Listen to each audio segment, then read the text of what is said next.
talking about Vipassi, first of all, you sent me the album yesterday. I had never heard of the band before, and when you said the singles are out, I was like, shit, now I have missed something. And I was listening to it whole evening yesterday, and it's really refreshing to see how that there's a barrage of instrumental music out there in the market. I mean, most of the bands I've heard have, the various elements diffusing together, but what really stands out with you is the unique layering and those mysterious vocal layers which are on top of it are beyond amazing.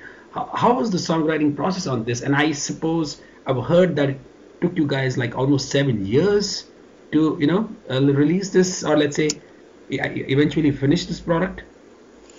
Yeah, it has been a long time. It might even be longer than 7 years since we first spoke about it. I can't actually recall, but Ben and I basically got together and wanted to do something. We weren't sure what, and we just basically started talking about it, and more talking about a direction or vibe we wanted to do. And then, I remember, well, as I remember it, it was kind of out of the blue. Ben sent me this song, and it was just guitars and a click track, I think it was, and I was just like absolutely blown away, and I'm like, that's it. That's what we're going to do.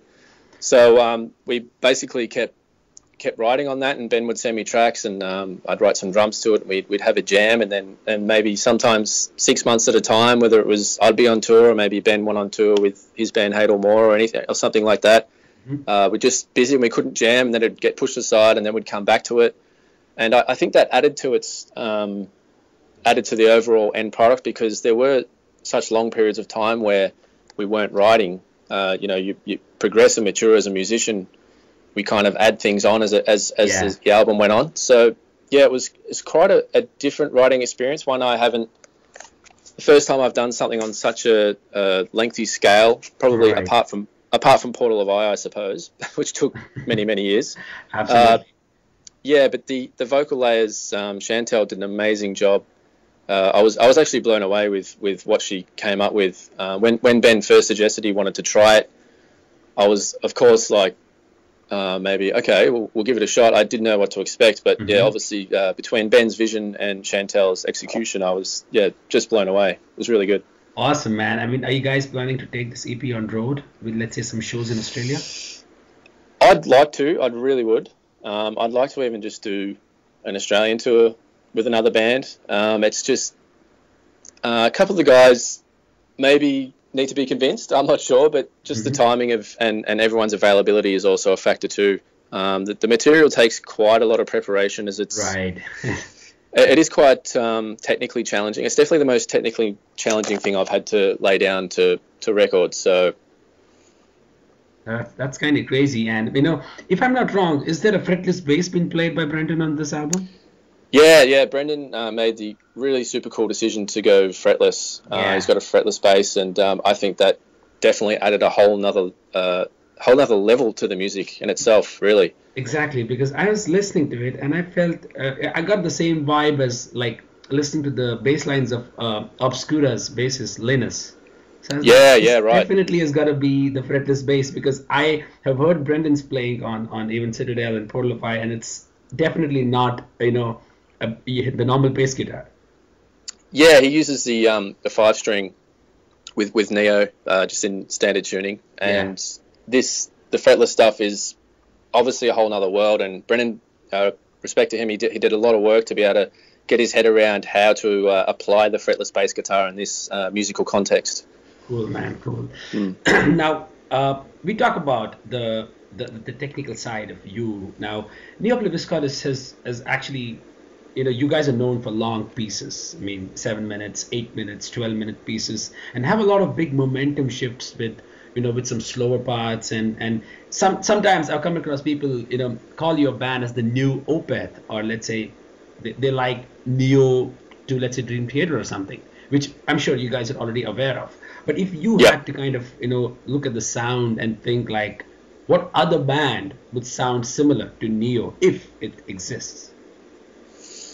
Tough question. I always personally have a hard time describing the nature and, I guess, style of the music, because, there's a violin, because there's 7 instruments, there's blast beats, but there's, halftime shuffles and it's quite difficult to explain. That I mean, I generally try to explain it as extreme progressive metal. Yeah. I guess in terms of bands that we sound similar to, I've always heard the Opeth reference. Yeah. However, obviously the old Opeth, not the new Opeth, right?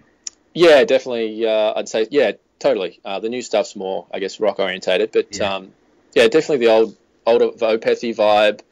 You know, I've heard people say there's a Dream Theater influence, which on the new record, I guess there is a little bit. Mm-hmm.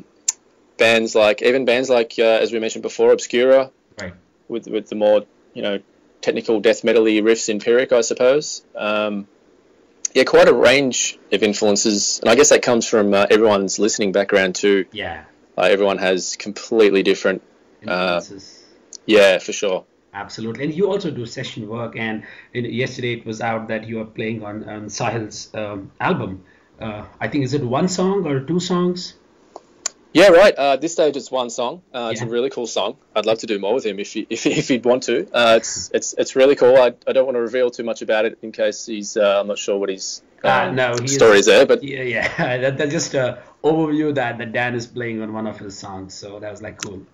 Okay, right. Yeah, it's really cool. I'm pretty excited to see what we can come up with at the end. I've only just sent him a skeleton of kind of what I was vibing for the song so far, and for the most part he was pretty happy with it. So probably I'd say next week I'll get down to tracking it, and hopefully we can come up with something really cool. Cool, man. And you also take up a lot of drumming projects for several artists, and also you know, when you talk about session work. So for you as a drummer, how much of your individual drumming style do you try and maintain in these projects?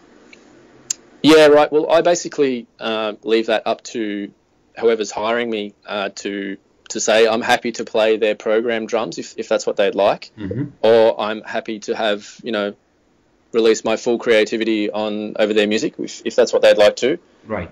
Generally, I'll send them just a video of me playing through the track synced up to their music, so they can say, you know, that sucks or that rules, whatever they're feeling, and we'll go through the input from that and try and come up with something they're really happy with. Cool, man. And you also mentioned previously that when you play live, like some venues kind of forced you to adapt to your way of drumming because the setup wasn't optimum. So, you know, do you think that your style of playing causes kind of challenges for you based on the equipment you are provided? Yeah, absolutely. In VIPASSI especially, it's a reasonably big setup. I mean, it's sort of a standard metal setup, I guess, you know, 4 toms, snare, 2 bass drums, and a whole bunch of cymbals. But yeah, when you're touring some parts of the world, it can be quite a challenge. I remember playing in, I think it was Thailand last year or the year before.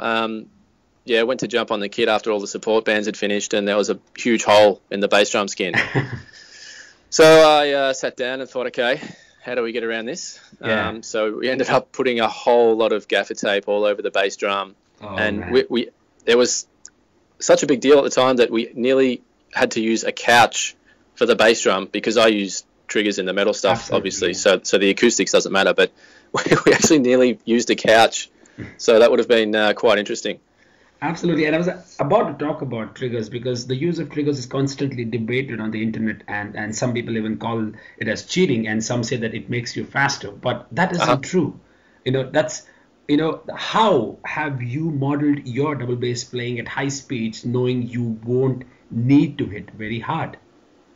Yeah, look, whenever I'm playing with bands that require triggers, my focus isn't on the volume, obviously. I mean, I play in a band that has, you know, it's not uncommon to have 4.5 minute double bass passages, you know, that don't stop. So I can't really afford to sit there and be Hulk Hogan and smash the bass drums, because there's been some times actually where my triggers haven't responded accurately, and I have to kick hard. And by the end of those songs, like, I am absolutely cooked. It's a serious workout. So my whole take on double bass in a metal context is basically to have it as tight and as musical as possible. So I try to play all the notes, and if the guitarist is doing a fast tremolo-y part I like to be able to lock into that as tight and musical as possible.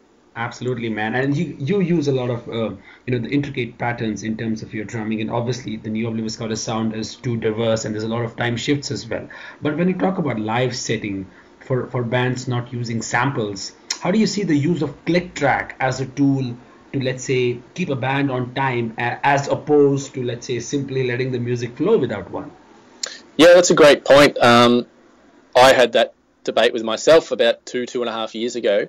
Mm-hmm. Where I was like, I had a few buddies in touring bands who were like, man, you got to do click tracks. It's, it's so much better. It's a whole new world. And I was like, no, I like being in control of the tempo. I like, letting the music flow. Like every night's different. Right. So I was of that kind of mindset. And then a couple of the guys in the band kind of threw the idea. And I said, well, look, I'll give it a go. I'm not opposed to it. We'll give it a go. So we tried it, and I couldn't look back. I really liked it, because it basically meant that every single night was consistent. We delivered the same performance every night pretty much. And just we felt that our songs sounded a lot better if they were to click, because it's a fairer representation of the album. Right. Because they're long, winding songs with, tempo changes and time signature changes and all that sort of stuff, we just felt that it suited our musical environment better than not having a click. Absolutely, man. That's really great to hear. And obviously, with your experience with gear handling and luggage, what advice do you have when it comes to touring? Because there have been cases where maybe the cymbals are broken and the guitars are the cases are no more. So you tour a lot, so there has to be some sort of focus on making sure that the gear which is getting loaded in, and when you reach the venue, or let's say you reach the airport and you see it's dismantled, so it's crazy. Oh yeah, I mean, your gear's your lifeblood when you're on tour. There's a few bits of gear. Like for us, there's 2 left-handed guys in the band. If their gear's missing, like we're pretty well staffed, because there's not many left-handed people who play, say, a 7-string. I actually think it was Resurrection Festival. I think that's in Spain, if I'm not mistaken. Yeah. There was no bass guitar that didn't turn up. So we luckily had bass backing tracks prepared. So we just played the set with no bass player, just his album bass parts. Actually, that was kind of strange, but that was different, because I'm so used to being able to see, like, everyone stands in the same position every night, and I'm used to seeing Brendan kind of just out of my right-hand side, and he wasn't there. But it's like there's a big gap. It's like, wow, this is kind of strange.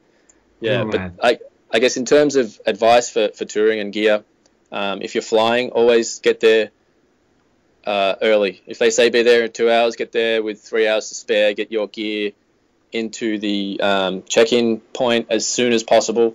Don't leave it late if that's possible. Like, sometimes obviously you're going to be rushed, but yeah, that's definitely probably the number one thing, is getting your gear there nice and early and correctly labelled. Have all your phone number, your address, your name, your band name, everything clearly labelled, and yeah. Cool, man. Absolutely. Now, before we conclude, your drumming inspirations, like Derek Roddy or Danny, if I keep them aside, top 3 in Dan's radar. Okay, top 3. Jeez. I guess you've got, you got dudes like Alex, who used to play with Faceless. Okay, Alex. Yep. Yeah. Okay. Yeah. Faceless, Good Tiger. Yeah, that's right. Yeah, he's killer. I love checking out his stuff. You've got guys like Gabe, who does the Kennedy Vale. He just got the gig with Abbott, actually. He's a killer drummer. Up and coming guys. Who else? You've got Rob Brenz from Australia, actually.